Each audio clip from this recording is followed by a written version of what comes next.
नमस्कार दोस्तों, 3 दिसंबर 1984 की बात है।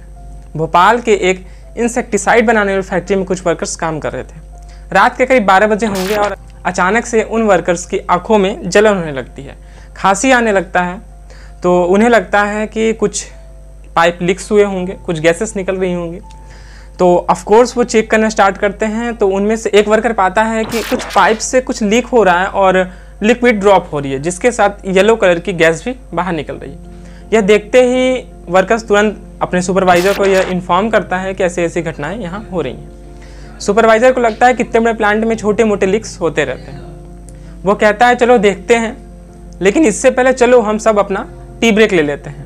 हर रात की तरफ वर्कर्स अपनी टी ब्रेक लेने 12 बजे चले जाते हैं। अब 12:45 पे वर्कर्स ने रियलाइज़ किया कि यह गैस बहुत ज़्यादा स्ट्रांग हो चुकी है और उनके आंखों को बहुत ज़्यादा जलन दे रही है, जिससे वो बहुत तेज खांस भी रहे हैं। अगले 2 घंटों में यह गैस पूरे भोपाल शहर तक पहुंच जाती है, घरों में घुस जाती है और लगभग 2 दिनों के बाद हजारों लोग भोपाल शहर के मारे जाते हैं। जानवर ऐसे सड़क पर पड़े होते हैं मरे हुए, उनकी डेड बॉडी पड़ी होती है।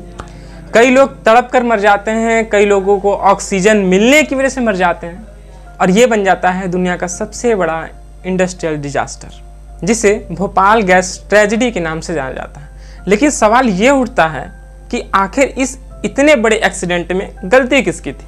गलती उन वर्कर्स की थी, या गलती उस कंपनी की थी जिसकी फैक्ट्री में यह घटना हुई थी, या गलती सरकार की थी? आइए पूरा सच जानते हैं इस वीडियो के माध्यम से।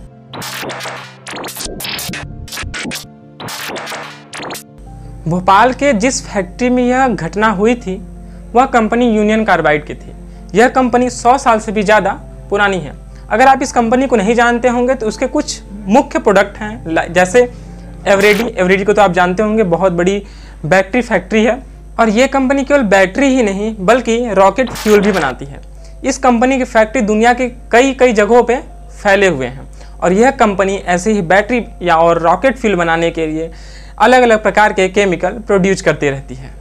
लेकिन अगर पुराने समय की बात करें 1962 की, तो यूनियन कार्बाइड ने इंडिया में अपने एडवर्टाइजमेंट के लिए एक पोस्टर लॉन्च किया था। उस पोस्टर में दिखाया गया था कि कैसे किसान अपने खेतों में आगे बढ़ता जा रहा है और यूनियन कार्बाइड पीछे से एक टेस्ट ट्यूब में केमिकल्स को गिराते जा रही है। इसका यह मतलब था कि कैसे यूनियन कार्बाइड इंडिया के एग्रीकल्चर डेवलपमेंट में कितना हेल्प कर रही है। उस टाइम यह पोस्टर बहुत ही पॉजिटिव फीलिंग के साथ मार्केट में आया था। लेकिन आज के टाइम में अगर हम इस पोस्टर को देखते हैं तो बहुत ही नेगेटिव फीलिंग हमारे माइंड में आती है, क्योंकि इस डिजास्टर ने सारी दुनिया को यूनियन कार्बाइड के सामने एक नेगेटिव रूप में प्रस्तुत किया। यूनियन कार्बाइड स्टार्टिंग से ही एक सक्सेसफुल कंपनी रही।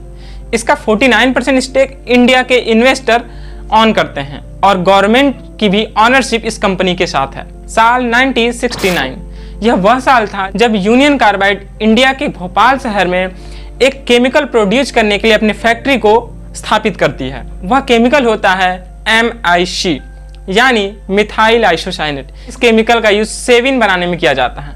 मैं आपको बता दूं कि MIC यानी मिथाइल आइसोसाइनेट बहुत ही खतरनाक केमिकल होता है, जिसका उपयोग सेविन बनाने में किया जाता है। अब दोस्तों 1988 हमारे भोपाल गैस स्ट्रेटजी की स्टोरी में बहुत ही अहम भूमिका निभाती है। यह वो साल था जब सब कुछ बदलने लगा था। यूनियन कार्बाइड बहुत ही नुकसान में जाने लगी थी, उसकी लॉस हो रही थी। यूनियन कार्बाइड प्रॉफिटेबल कंपनी अब नहीं रही थी इंडिया में और अब कंपनी को पैसों की तंगी आ चुकी थी। तो पैसों की कमी की वजह से कंपनी ने डिसाइड किया कि MIC मिसाइल आइसोसाइनेट जो कि इंडिया के बाहर से इंपोर्ट किया जाता था इंडिया में, अब इसे इंडिया के भोपाल शहर में ही उसी फैक्ट्री के अंदर मैन्युफैक्चर किया जाएगा। जैसा कि मैंने पहले ही आपको बताया, मिथाइल आइसोसाइनेट बहुत ही खतरनाक केमिकल है और उसे इंडिया के छोटे से फैक्ट्री में मैन्युफैक्चर करना, उसे सही से पैक करना, उस केमिकल को मिक्स करना बहुत ही डेंजरस हो सकता है। लेकिन फिर भी इंडियन गवर्नमेंट ने इसे परमिट दे दिया कि आप यहाँ पर MIC मैन्युफैक्चर कर सकते हैं और कंपनी MIC केमिकल को बनाना स्टार्ट कर देती है। उसी time Indian government union carbide company को कहती है कि आपको एक प्रॉपर इवैक्यूएशन सिस्टम बनाना चाहिए, ताकि कोई भी अगर डेंजरस केमिकल लीक हो जाए तो इससे हम अपने भोपाल शहर के लोगों को और फैक्ट्री में काम कर रहे वर्कर्स को अलर्ट कर सकें या फिर बचा सके। लेकिन कंपनी की पैसों की तंगी की वजह से कंपनी ने इस काम को इग्नोर किया और लापरवाह बने रहे। यूनियन कार्बाइड ने अपनी सेफ्टी पर ज़्यादा ध्यान नहीं दिया, जो काम हमारे लिए मेजर था उस काम को नहीं किया। MIC को अपने फैक्ट्री में बनाना शुरू कर दिया और कंपनी ने भोपाल के लोगों को यह नहीं बताया कि इस फैक्ट्री में कितने खतरनाक केमिकल का मैन्युफैक्चर होता है।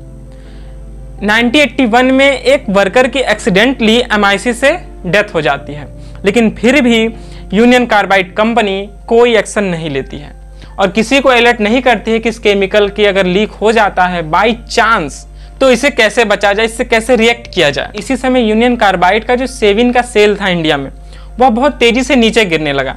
इसके कंपटीशन में बहुत सारे कंपनी आ गए और कम दामों में सेविन को सप्लाई करने लगी, जिससे पैसों को बचाने के लिए और अलग अलग जगह से यूनियन कार्बाइड ने कटौती करना स्टार्ट किया और उसने भी मार्केट में बने रहने के लिए सेविन की रेट को डिक्रीज किया, यानी कम किया। लेकिन उसकी कटौती उसने सेफ्टी मेजर्स से। आप इसे ऐसे समझिए, अगर फैक्ट्री में कोई पाइप लीक हो जाती है या फिर डैमेज हो जाती है तो उस पाइप को अच्छे पाइप से रिप्लेस करने की बजाय उसे टेम्पररी बना दिया जाता था। अब आप समझ सकते हो, इतने खतरनाक केमिकल जिस फैक्ट्री में बन रही हो वहां पर पाइपों को ऐसे टेम्पररी तरीके से बना देना कितना खतरनाक हो सकता है। और वही खतरनाक साबित हुआ भोपाल गैस स्ट्रेटजी के रूप में। सेफ्टी मेजर को यूनियन कार्बाइड कंपनी इग्नोर कर रही थी और इसके बावजूद भी वहां काम कर रहे लोगों को और भोपाल के लोगों को यह बात पता ही नहीं थी कि इस कंपनी में इतने खतरनाक केमिकल का मैन्युफैक्चर होता है। फिर आप कहोगे कि क्या इस चीज को किसी ने नोटिस नहीं किया? किया, बहुत लोगों ने नोटिस किया, जिसमें से एक था ट्रेड यूनियन जो उसी कंपनी के एरिया में काम करता था।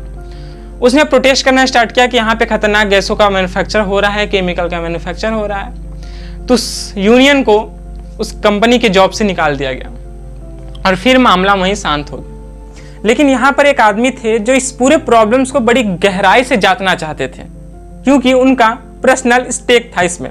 मैंने आपको बताया था ना कि यहाँ पर एक वर्कर की MIC के द्वारा हत्या हो गई थी। उस वर्कर का नाम था मोहम्मद अशरफ। लेकिन मरने से पहले उसने अपने एक दोस्त जिसका नाम था राजकुमार केशवानी, उसको यह पूरी बात बता रखी थी कि इस फैक्ट्री में बहुत बड़ी प्रॉब्लम है। यहाँ पर सेफ्टी मेजर्स को ध्यान नहीं दिया जाता है, पाइप्स फालतू होते हैं और यहाँ पे बहुत ही खतरनाक केमिकल का मैन्युफैक्चर किया जा रहा है। और मोहम्मद अशरफ जिसकी मौत हुई थी, उनके दोस्त राजकुमार केशवानी एक जर्नलिस्ट थे। उनको जब यह बात पता चली तो उन्होंने अंदर ही अंदर उस फैक्ट्री में हो रहे प्रॉब्लम्स को निकालना स्टार्ट किया और एक रिपोर्ट बनाना स्टार्ट किया। धीरे धीरे कुछ टाइम में उन्होंने एक अच्छा खासा रिपोर्ट कंपनी के अगेंस्ट बना डाला और उसे सुप्रीम कोर्ट, हाई कोर्ट और चीफ मिनिस्टर के साथ साथ PM को भी भेजा। और उस रिपोर्ट का हेडलाइन था, बचाइए हुजूर, हमें बचाइए। लेकिन राजकुमार केशवानी की इस प्रोडक्ट को कोई समझ नहीं पाया। सब उन्हें पागल कहने लगे कि क्या फालतू बातें कर रहा है, और उनकी बात को किसी ने नहीं मानी। लेकिन राजकुमार केशवानी ने यह बात भांप लिया था कि यहाँ बहुत बड़ा डिजास्टर हो सकता है, क्योंकि उन्हें पता लग गया था कि उस कंपनी में वही MIC गैस मैन्युफैक्चर की जा रही है जिसका ऑक्सीजन के साथ रिएक्शन होने पर हाइजीन बनता, और हाइजीन वही गैस है जो जर्मनी में World War II के समय गैस चैम्बर में यूज की जाती थी। कुमार केशवानी को यह बात का अंदाजा हो गया था कि यहाँ पे बहुत बड़ा डिजास्टर हो सकता है, जिसके अगेंस्ट में उन्होंने रिपोर्ट बनाया और रिपोर्ट को सब जगह भेजा। लेकिन इस रिपोर्ट को कोई मान्यता नहीं दी गई और उनके बात को इग्नोर कर दिया गया। पेपर में भी उन्होंने इस बात को छपवाया, क्योंकि वो जर्नलिस्ट थे। उन्होंने बहुत कोशिश की इस बात को सरकार तक पहुंचाने की, लेकिन सरकार ने इस बात को नज़रअंदाज किया और इस पर कोई ध्यान नहीं दिया।